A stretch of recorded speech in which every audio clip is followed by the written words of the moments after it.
اللي هحكيها لكم حصلت بجد ليلة ما النور اختفى والغراب نعق فوق الجبل الكبير.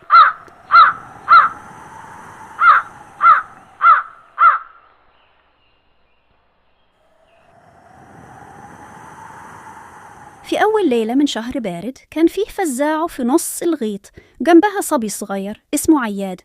عياد كان بيرعى غنم عيلته، بس سمع صوت بيجري وراه. لف ورا ظهره، مفيش حد. بص على الفزاعة، كانت لسه في مكانها بس إيدها كانت بتتحرك. عياد جري على القرية بيصرخ: النجدة يا أهل الله، الفزاعة بتتحرك. الناس ضحكت وقالوا له: يا ولد، ده أنت شكلك كنت نايم وتحلمت. بس واحد فيهم الشيخ مرزوق وشه شحب وقال: الفزاعة في أي غيط؟ جنب الطاحونة القديمة يا شيخ.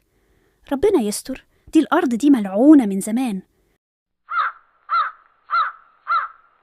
زمان من أكتر من 50 سنة حصلت جريمة في نفس الغيط. شيخ بلد اتقتل، ولحد النهاردة مفيش حد عارف مين اللي عملها.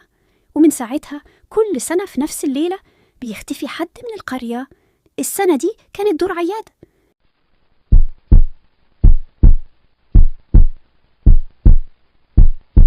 تاني يوم لقوا عصاية عياد في الغيط، بس مفيش له أثر، لا صوت ولا ريحة ولا حتى أثر رجلين. بس كان فيها علامة محفورة في الأرض، غراب مرسوم بنقطة دم.